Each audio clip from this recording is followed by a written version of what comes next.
The Sniper by Liam O'Flannery. Just so you guys know, a little background, this um, story takes place in Ireland, and this is pronounced Dublin. Dublin, Ireland is the capital. Okay. The long June twilight faded into night. Dublin lay enveloped in darkness, but for the dim light of the moon that shone through the fleecy clouds, casting a pale light as if approaching dawn over the streets and the dark waters of the Liffey.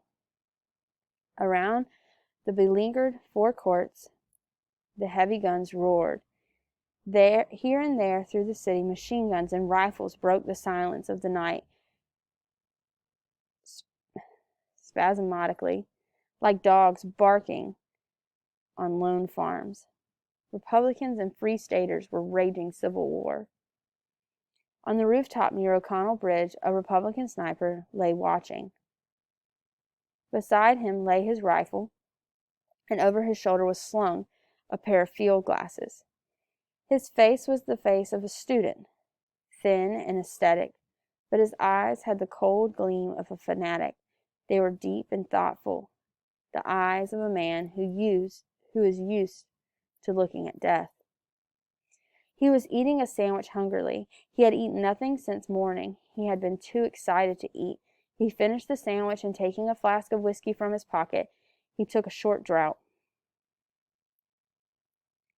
Then he returned the flask to his pocket. He paused for a moment, considering whether he should risk a smoke. It was dangerous. The flash might be seen in the darkness, and there was an enemy watching. And there were enemies watching. He decided to take the risk. Placing the cigarette between his lips, he struck a match, inhaled the smoke hurriedly, and put out the light. Almost immediately, a bullet flattened itself against the parapet on the roof. The sniper took another whiff and put out the cigarette. Then he swore softly and crawled away to the left. Cautiously, he raised himself and peered over the parapet. There was a flash, and a bullet whizzed over his head. He dropped immediately. He had seen the flash. It came from the opposite side of the street. He rolled over the roof to a chimney stack near the rear, and slowly drew himself up behind it, until his eyes were level with the top of the parapet. There was nothing to be seen, just the dim outline of the opposite house against the blue sky. His enemy was under cover. Just then an armored car came across the bridge and advanced slowly up the street. It stopped short of the opposite side of the street, 50 yards ahead.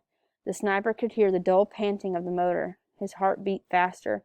It was an enemy car. He wanted to fire, but he knew it was useless. His bullets would never pierce the steel that covered the gray monster. Then round the corner of the side of the street came an old woman, her head covered by a tattered shawl. She began to talk to the man in the turret of the car. She was pointing to the roof where the sniper lay, an informer. The turret opened. The man's head and shoulders appeared. Looking toward the sniper raised his rifle and fired. The head fell heavily on the turret wall. The woman darted towards the side of the street. The sniper fired again. The woman whirled around and fell with a shriek into the gutter. Suddenly, from the opposite roof rang a shot out, and the sniper dropped his rifle with a curse. The rifle clattered on the roof. The sniper thought the noise would wake the dead. He stooped to pick the rifle up. He couldn't lift it. His forearm was dead. "I'm hit," he muttered. Dropping flat onto the roof, he crawled back to the parapet. With his left hand, he felt the injured right forearm. The blood was oozing through the sleeve of his coat. There was no pain, just a deadening sensation, as if his arm had been cut off. Quickly, he drew his knife from his pocket, opened it to the breastwork of the parapet, and ripped open the sleeve. There was a small hole where the bullet had entered. On the other side, there was no hole. The bullet had lodged in the bone, so it must have fractured. He bent the arm below the wound. The arm bent back easily. He ground his teeth to overcome the pain. Then, taking out his field dressing, he ripped open the packet with his knife. He broke the neck of the iodine bottle and let the bitter fluid drip into the wound. A paroxysm of pain swept through him. He placed the cotton wadding over the wound and wrapped the dressing over it. He tied the ends with his teeth. Then he lay still against the parapet, and closing his eyes, he made an effort of will to overcome the pain. In the street beneath, all was still. The armored car had retired speedily over the bridge, with the machine gunner's head banging lifelessly over the turret. The woman's corpse lay still in the gutter.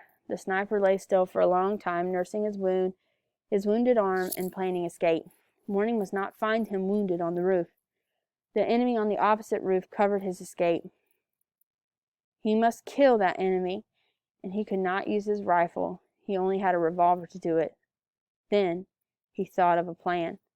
Taking off his cap, he pasted over the muzzle of his rifle. Then he pushed the rifle slowly upward over the parapet until the cap was visible from the opposite side of the street. Almost immediately there was a report, and the bullet pierced the center of the cap. The sniper slanted the rifle forward. The cap clipped down into the street.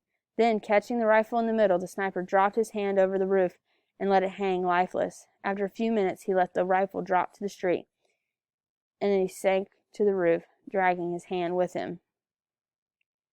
Crawling quickly to his feet, he peered up at the corner of the roof. His ruse had succeeded. The other sniper, seeing the cap and rifle fall, thought that he had killed this man. And now, standing before a row of chimney pots, looking across with his head clearly silhouetted against the western sky, the Republican sniper smiled and lifted his revolver above the edge of the parapet. The distance was about 50 yards, a hard shot in dim light, and his right arm was paining him like the 1,000 devils. He took a steady aim. His hand trembled with eagerness. Pressing his lips together, he took a deep breath through his nostrils and fired. He was almost deafened with the report, and his arm shook with the recoil. And when the smoke cleared, he peered across and uttered a cry of joy. His enemy had been hit. He was reeling over the parapet in his death agony. He struggled to keep his feet, but he was slowly falling towards as if in a dream. The rifle fell from his grasp, hit the parapet, fell over, bounded off the pole of the barber shop beneath, and then clattered on the pavement. Then the dying man on the roof crumpled up and fell forward. The body turned over and over in space and hit the ground with a dull thud, and then it lay still. The sniper looked at his enemy falling and shuddered. The lust of battle died in him. He had become bitten by remorse. The sweat stood out in beads on his forehead. Weakened by his wound and a long summer day of fasting and watching on the roof, he revolted from the sight of the shattered mass of his dead enemy. His teeth chattered, and he began to gibber to himself, cursing the war, cursing himself, cursing everybody. He looked at the smoking revolver in his hand, and with an oath, he hurled it to the roof at his feet. The revolver went off with a concussion, and the bullet whizzed past the sniper's head. He was frightened back to his senses by the shock. His nerves steadied. The cloud of fear scattered from his mind, and he laughed. Taking the whiskey flask from his pocket, he emptied it a draught.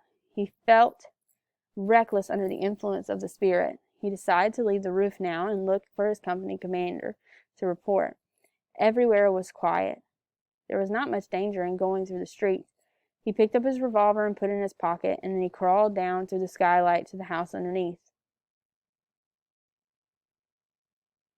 When the sniper reached the laneway on the street level, he felt a sudden curiosity as to the identity of the enemy sniper whom he had killed.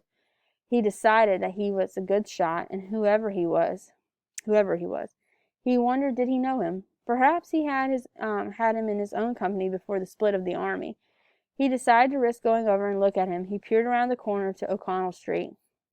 In the upper part of the street, there was heavy firing, and around here all was quiet. The sniper darted across the street. A machine gun tore up the ground around him with a hail of bullets, but he escaped. He threw himself face down beside the corpse. The machine gun stopped. Then the sniper turned over the dead body and looked into his brother's face. Bless. This was a fantastic story. Please make sure you're doing your annotations. I hoped hearing the story was helpful.